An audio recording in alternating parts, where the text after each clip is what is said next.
ইসলাম শিখিয়েছে শেষ নিঃশ্বাস পর্যন্ত তোমাকে লড়ে যেতে হবে। এই পৃথিবীতে কেউ কাউকে জায়গা করে দেয় না, জায়গা করে নিতে হবে। এই পৃথিবীটা the life is not a bed of roses, এটা ফুল বিছানো কোনো ফুল সজ্জা নয়, এটা কণ্টকাকীর্ণ। কেউ আপনার স্পেস করে দিবে না, কেউ আপনাকে সুযোগ করে দিবে না, কেউ আপনার জায়গা করে দিবে না, বরং আপনি জায়গা করে নিলে টাইনা নিচে নামাবেন। কথা বলেন। এজন্য কখনো অলসতাকে স্থান দেয়া যাবে। রসুল বাত্তালি দুক্কানু শয়তান, অলস মস্তিষ্ক শয়তানের আড্ডা। অলস যদি কেউ থাকে এটারে টেনে বেঁধে কাজে নামাবে, পারা যাবে? তাআলা ততক্ষণ পর্যন্ত কোন জাতির ভাগ্যের চাকার পরিবর্তন করে না যতক্ষণ পর্যন্ত ওই জাতি নিজে নিজের ভাগ্যের চাকার পরিবর্তন করতে না চায়। চিল্লা এখন ঠিক কিনা? আমরা আজকে অলসতাকে নো বলে যাব এই মাহফিল থেকে। অলসতাকে আমরা কি বলবো? আওয়াজ করে বলতে হবে। অলসতাকে কি বলবো আমরা? মুমিনের জীবনে কোনো অলসতা নেই। যখন আমরা এই সিদ্ধান্তে আসতে পারবো যে আমরা অলস সময় কাটাবো না, আমরা আমাদের এই সময়গুলোকে প্রোডাক্টিভ ওয়েতে কাজে লাগাবো, কোনো না কোনো কাজের সাথে জড়িত হব। Never under estimate any job, whether it's big or small, বড় হোক বা ছোট হোক, কোনো কাজকে আমরা ছোট করে দেখবো না। যে কোনো কাজ করো না ভাই, যে কোনো কাজ করো তা যেন হয় সবার চেয়ে সবচেয়ে সুন্দর। আমাদের অবসর সময়গুলোকে কাজে লাগানোর দরকার আছে না নাই? আমরা নিজেদেরকে কর্মঠ করে কর্মজীবী হিসেবে, শ্রমজীবী হিসেবে নিজেদেরকে প্রতিষ্ঠিত করতে চাই। রাজি আছো মুসলমান? লক্ষ্মীপুরের যুবক ছেলেরা আওয়াজ করে বলো, পারা যাবে? লজ্জা কিসে? লজ্জা কিসে? অনেকে টাঙ্কি মারে, এদিক সেদিক ঘুরে আর বলে আমার আব্বা চেয়ারম্যান। আরে তোর আব্বা চেয়ারম্যান, তুই কি? আমার আব্বা MP, member of the parliament. আরে তোর বাবা এমপি, এটা তো তার গৌরব, তোর কি আছে সেটা বল। এজন্য নিজের পায়ে দাঁড়াবো। অলসতার সাথে আমাদের কোনো সম্পর্ক। আজকের এই মাহফিল থেকে আমরা অলসতা, অকর্মণ্যতাকে নো বলে দিলাম। অলসতাকে আমরা কি বললাম? আরো জোরে বলতে হবে। অলসতাকে কি বলবো?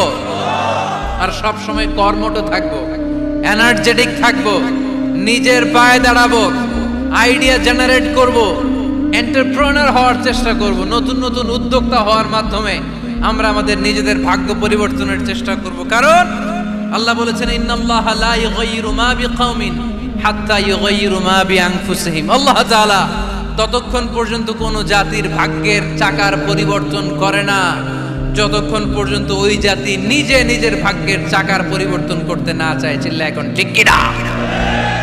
লাকাদ খালাকনা, একটা বাবার স্পার্মের মধ্যে 2 কোটি যদি শুক্রাণু না থেকে সেখান থেকে সন্তান হয় না। তার মানে এই 2 কোটি শুক্রাণুর মধ্য থেকে আপনি একজন সফল মানুষ, যিনি বাকি 2 কোটির মধ্য থেকে সব শুক্রাণুগুলোকে হারিয়ে আপনি সফল হতে পেরেছেন। সেখান থেকে দুনিয়ার বুকে আপনি যখন এসেছেন, আপনাকে সংগ্রাম করে আসতে হয়েছে। যারা সিজারের মাধ্যমে পৃথিবীতে আসে তাদের এই সংগ্রামটা থাকে না, কিন্তু যারা নর্মাল প্রসেসে পৃথিবীতে আসে তাদের প্রচন্ড সংগ্রাম করে, প্রচন্ড চাপা খেয়ে পৃথিবীতে আসতে হয়। ঠিক কিনা? কারণ আমাদের সাইজ ছিল অনেক বড়। আমাদের মায়ের যে অঙ্গটা দিয়ে আমরা পৃথিবীতে আসব, ওই জায়গাটা ছিল খুবই সরু। আমাকে সংগ্রাম করে, আমাকে যুদ্ধ করে, আমার নিজের অস্তিত্বের প্রমাণ দিয়ে চিৎকার মেরে এই পৃথিবীতে আসতে হয়েছে। চিল্লায় বলো ঠিক কিনা? এজন্য এই পৃথিবীর বুকে আমরা যতদিন থাকবো সংগ্রাম করে বাঁচতে হবে। ঠিক কিনা? পরিশ্রমে লজ্জা আছে? লজ্জা কিসে? মনে থাকবে লক্ষ্মীপুরের ছেলেরা, যে আয়াত দিয়ে শুরু করেছি সে আয়াত দিয়ে শেষ করছি। যখন সালাতের সময় হয় মসজিদে যাব, আর সালাত যখন শেষ হয় তখন মসজিদের বাইরে আমরা কাজে নেমে পড়বো। রাজি আছি তো? ফাইদা কুদিয়াতিস সালাতু ফান্তাশিরু ফিল আরদি ওয়াবতাগু মিন ফাদলিল্লাহ ওয়া যিকুরুল্লাহা কাসীরান লাআল্লাকুম তুফলিহুন। যখন তোমাদের সালাত শেষ হয়ে যায় তখন তোমরা কর্মস্থলে ছড়িয়ে পড়ো, আল্লাহ শিক্ষা দিয়েছে যেই পরিস্থিতিতে থাকো না কেন তোমাকে শ্রম ব্যয় করে কষ্ট করে তোমার উপার্জন করতে হবে, রিজিকের বন্দোবস্ত করতে হবে। চিল্লায় বলেন ঠিক কিনা? ইসলাম আমাদেরকে এটাই শিখিয়েছে, কাজে লজ্জা নাই। আবার বিশ্বনবী বললেন ইন খামাতিস সাআ ওয়া ফি ইয়াদি আহাদিকুম ফাসিলাতুন, তোমাদের কারো হাতে যদি একটা চারা বীজ থাকে, সে যদি দেখে কিয়ামত হতে শুরু করেছে, ফাইন ইসতাতা আইয়াগরিসাহা ক্বাবলা আন তাকুমাস সাআ ফালইয়াগরিসহা, কারো হাতে একটা চারা বীজ নিয়ত করেছে, চারা বীজটা রোপণ করবে, ইন দা মিন টাইম দেখলো কিয়ামত হতে শুরু করেছে, বিশ্বনবী বললেন যদি তোমার সুযোগ থাকে কিয়ামত হওয়ার আগে চারা বীজটা রোপণ করে দাও। কথা বুঝতে পেরেছেন? আপনার হাতে একটা চারা বীজ, আপনি প্ল্যান করেছেন এই চারা বীজটা রোপণ করবেন, ইন দা মিন টাইম দেখলেন কি হওয়া শুরু হয়েছে, ইযা জুলজিলাতিল আরদু জিলজালাহা, দ্য বিগেস্ট আর্থকোয়েক, ভূমিকম্প শুরু হয়েছে, কিয়ামত হয়ে যাবে। বিশ্বনবী বললেন কিয়ামত হইতেছে ওদিকে, আর তোমার হাতে যদি চারা বীজ থাকে দেরি করো না, কিয়ামত তোমার কাছ পর্যন্ত আসার আগে সুযোগ পেলে চারা বীজটা রোপণ করে দাও। সালাত শেষ, কাজে ঝাঁপিয়ে পড়ো, আদেশটা কার? তাহলে ইসলামে ইবাদতের অ্যাটিটিউডটা বুঝতে পারছেন? কাজের সময় কাজ, নামাজের সময়, আওয়াজ করে বলেন, কাজের সময়, নামাজের সময়। সুন্দর হয়েছে না বিষয়টা?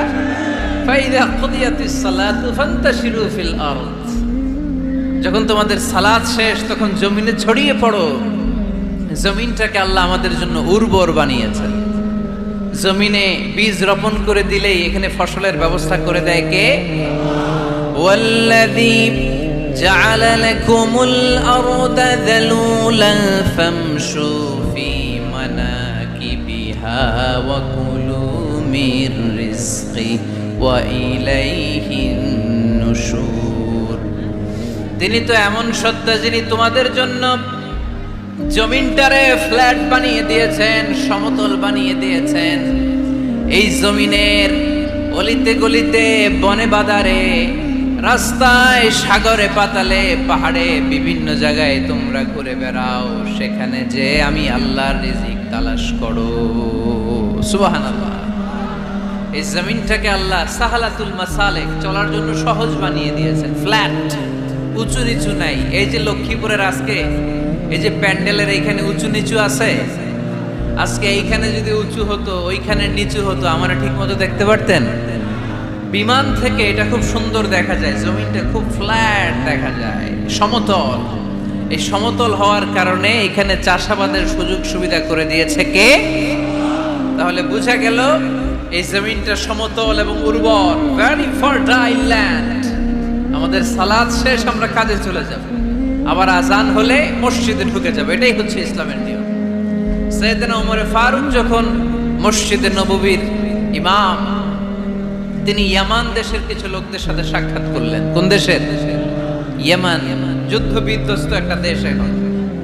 প্রাচীন নগরী হাদ্রামাউত বা আলাবাক, এই ইয়ামান দেশের কিছু লোকের সাথে তিনি সাক্ষাৎ করলেন। তারা গোল হয়ে বসে থাকে, নামাজের পরে যায় না, বসে বসে সুবহানাল্লাহ পড়ে, আলহামদুলিল্লাহ পড়ে জিকির করে।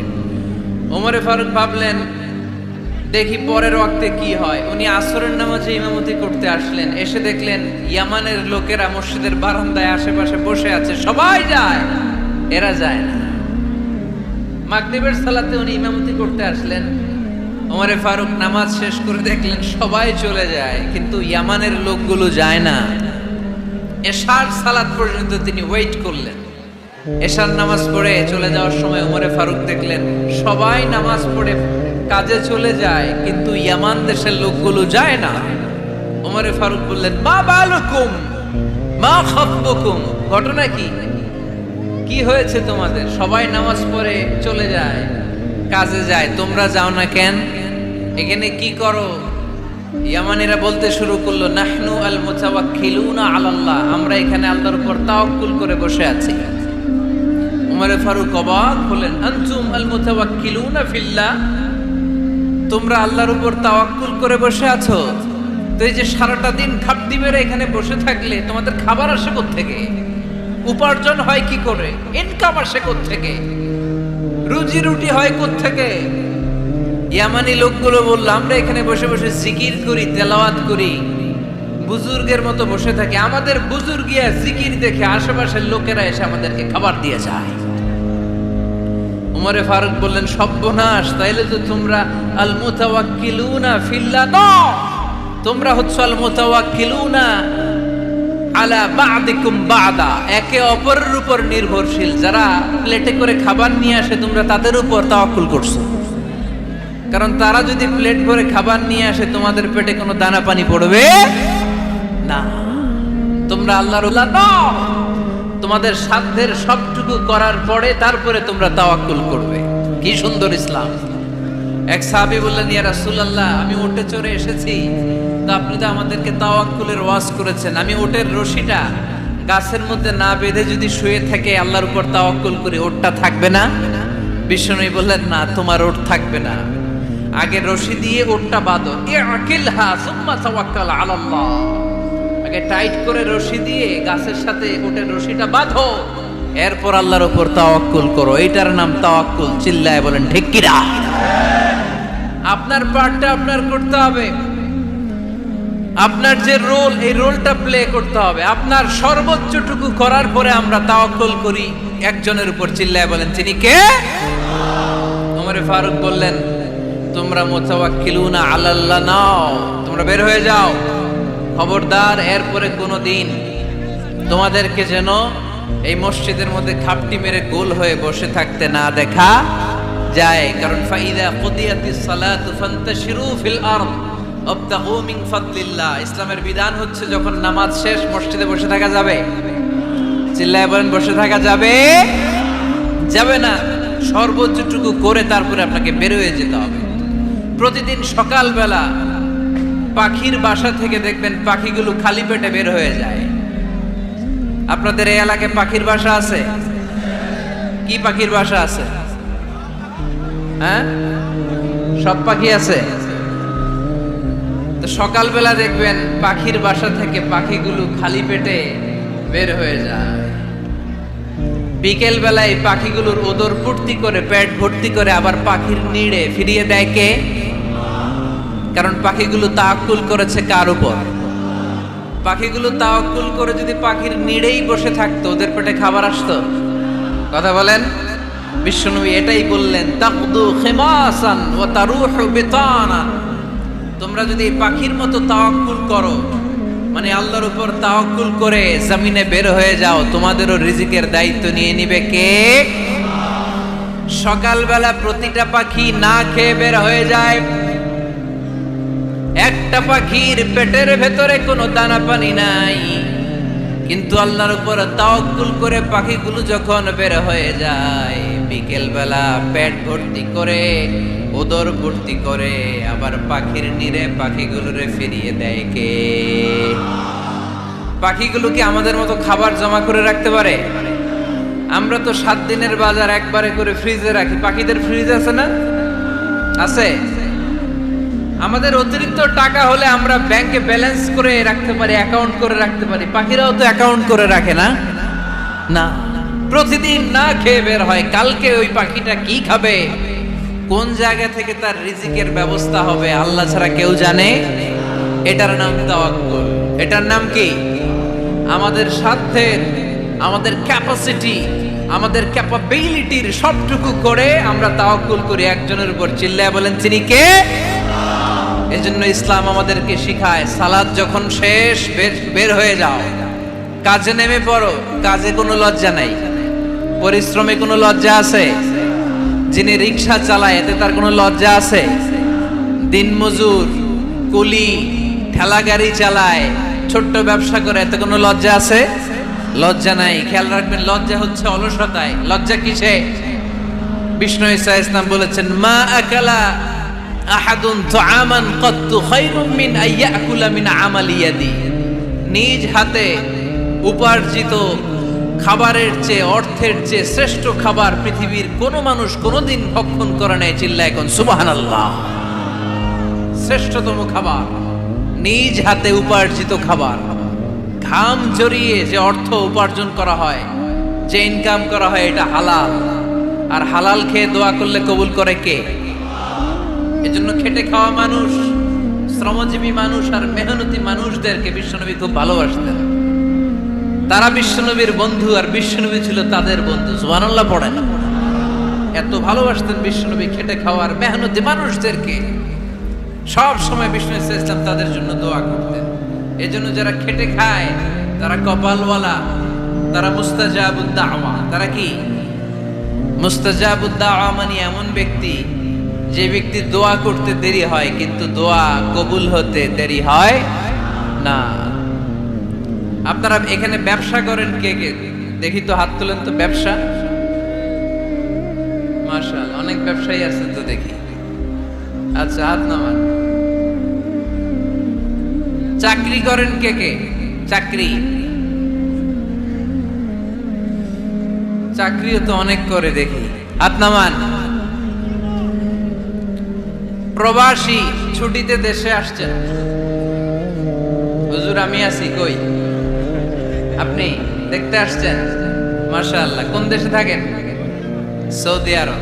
আলহামদুলিল্লাহ। সৌদিতে ভাল লাগে নাকি সৌদি স্বপ্নের দেশ, খাটতে খাটতে জীবন শেষ?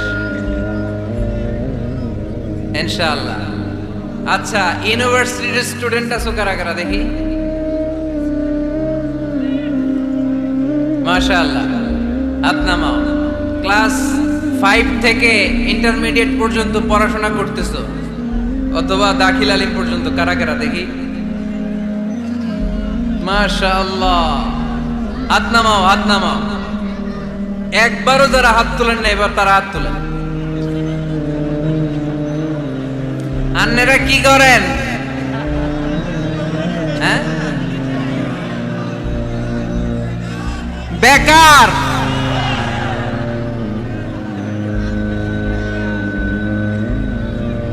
বাংলাদেশে চাকরির বাজার খুব মন্দা, ঠিক কিনা? বাংলাদেশ ইন্ডিয়াতে চাকরি পেতে অনেক কষ্ট। সামান্য একটা পদের জন্য যেখানে চেয়েছে ক্লাস 8 পাস, এখানে ডবল মাস্টার ডিগ্রি অ্যাপ্লাই করছে কয়েক লক্ষ। এজন্য আমাদেরকে উদ্যোক্তা হতে হবে। You have to be the entrepreneur. আমাদের উদ্যোক্তা দরকার, বেশি বেশি নতুন নতুন উদ্যোক্তা। নিজেই এমন আইডিয়া নিয়ে আসবে যেই আইডিয়া বিক্রি করে দুর্দান্ত আইডিয়া দিয়ে তুমি পুরো দেশ কাঁপিয়ে দিতে পারো। পারা যাবে না লক্ষ্মীপুরের ছেলেরা? আইডিয়ার অনেক দাম। You have to generate new ideas.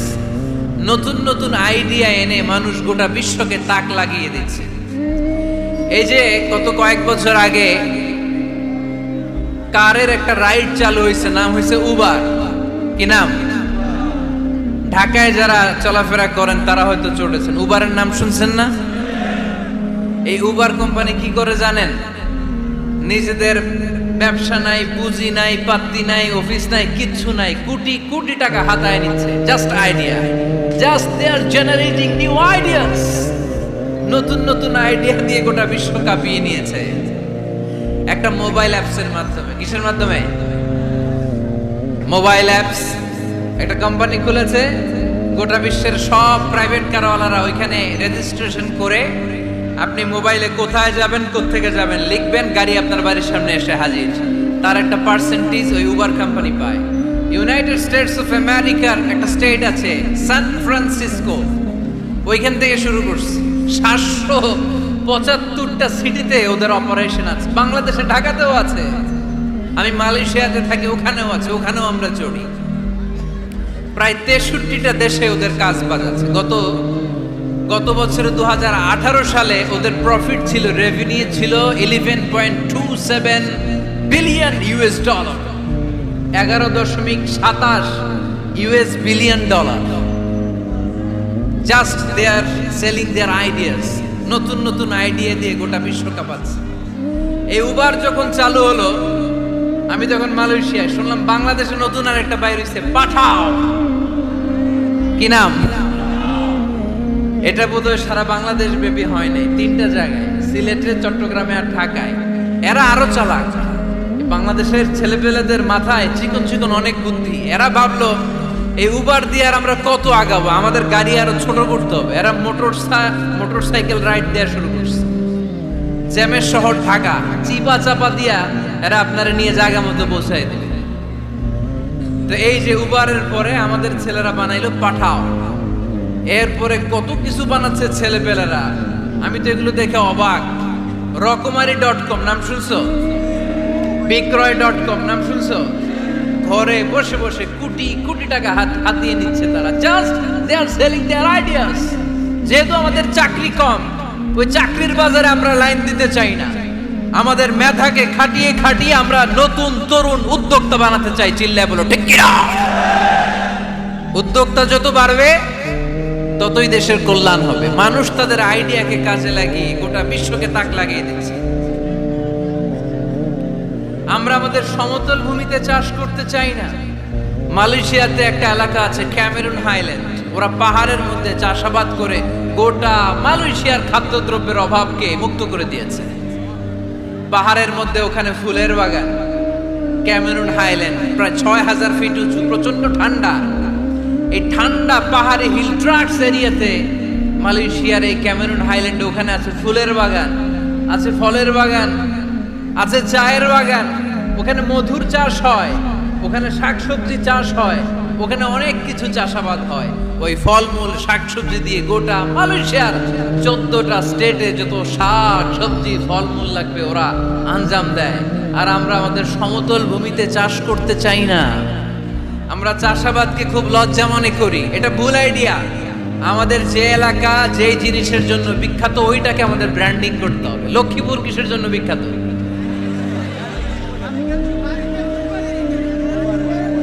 নারিকেল সুপারি।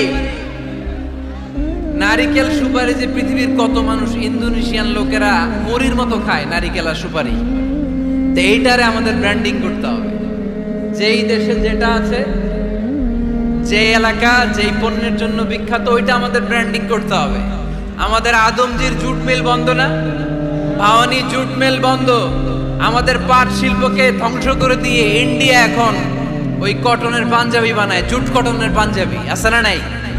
পুরা বাংলাদেশের মার্কেট এই জুট কটনের পাঞ্জাবি দিয়ে সয়লাভ।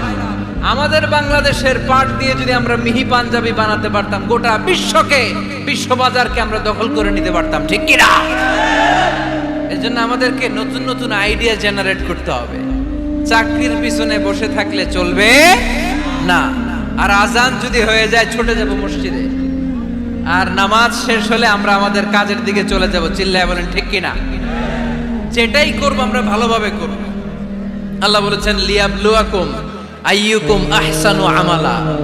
লক্ষ্মীপুরের ভাইয়েরা আওয়াজ করে উত্তর দেন, আওয়াজ করে উত্তর দিতে হবে। জান্নাতে যেতে হলে 100তে কত নাম্বার পেতে হবে? হ্যাঁ, হয় নাই 51। কি নাম তোমার? হ্যাঁ, ফরহাদ। জান্নাতে যেতে হলে 100তে আমার দরকার 51। 100তে কত লাগবে? ফাআম্মা মান সাকুলাত মাওয়াজিনুহু ফাহুয়া ফি আইশাতির রাদিয়া। সেদিন মিজানের পাল্লা যার ভারী হয়ে যাবে সে আনন্দ উৎসবে থাকবে। তো মিজানের পাল্লা ভারী হওয়ার জন্য 100তে আমার কত পাওয়া লাগবে? কত পাওয়া লাগবে? 51 পেলেই হয়ে যাবে। এজন্য আল্লাহ বলছেন লিয়াবলুয়াকুম আইয়ুকুম আহসানু আমালা। যেটাই করবে ভালোভাবে করবে। আল্লাহ এটা পরীক্ষা করতে চান যে আমরা ভালোভাবে কে কতটুকু আমল করেছি। যারা আরবি বুঝেন আলেম ওলামা আপনারা জানেন, এখানে আল্লাহ বলেননি লিয়াবলুয়াকুম আইয়ুকুম আকসারু আমালা। আল্লাহ এটা দেখতে চান যে তোমাদের মধ্যে থেকে কে বেশি আমল করে। এটা বলছে আল্লাহ? বলে নাই। আল্লাহ বলেছে লিয়াবলুয়াকুম আইয়ুকুম আহসানু আমালা, যে ভালো করে করে। এজন্য আমরা যাই করি না কেন কি করে করব? আওয়াজ করে বলতে হবে। কেমন করে করব? যে কোনো কাজ করো না ভাই, যে কোনো কাজ করো তা যেন হয় সবার চেয়ে সবচেয়ে সুন্দর। পড়েন, যে কোনো কাজ করো না ভাই, যে কোনো কাজ করো তা যেন হয় সবার চেয়ে সবচেয়ে সুন্দর। পড়েন, যে কোনো কাজ করো না ভাই, যে কোনো কাজ করো তা যেন হয় সবার চেয়ে সবচেয়ে সুন্দর। হোক না সেটা পড়া লেখা, রঙের ভাষায় ছবি আঁকা, পড়েন, হোক না সেটা পড়া লেখা, রঙের ভাষায় ছবি আঁকা, হোক না সেটা সামান্য কাজ কিংবা মহত্তর, তা যেন হয় সবার চেয়ে সবচেয়ে সুন্দর। যে কোনো কাজ করো না ভাই, যে কোনো কাজ করো, তা যেন হয় সবার চেয়ে সবচেয়ে সুন্দর। চিৎকার করে বলেন ঠিক কিনা? আমরা যেটাই করি না কেন ওইটা ভালো করে করার দরকার আছে না নাই? এজন্য কাজে আর শ্রমে কোনো লজ্জা নাই। লজ্জা হচ্ছে অলসতায়। লজ্জা কিসে? অলসতায়। কাজ করে খেতে হবে, কাজে লজ্জা নেই, লজ্জা হচ্ছে অলসতায়। লজ্জা কিসে? আজকের আলোচনা থেকে এটা মুখস্থ করে নিতে হবে, কাজে লজ্জা নেই। লক্ষ্মীপুরের ইয়াংস্টারেরা শ্রমে লজ্জা নেই, পরিশ্রমে লজ্জা নেই, লজ্জা অলসতায়। লজ্জা কিসে? আরো জোরে। নবীরা কি এমনি এমনি বসে বসে খাইছে? কঠিন পরিস্থিতিতেও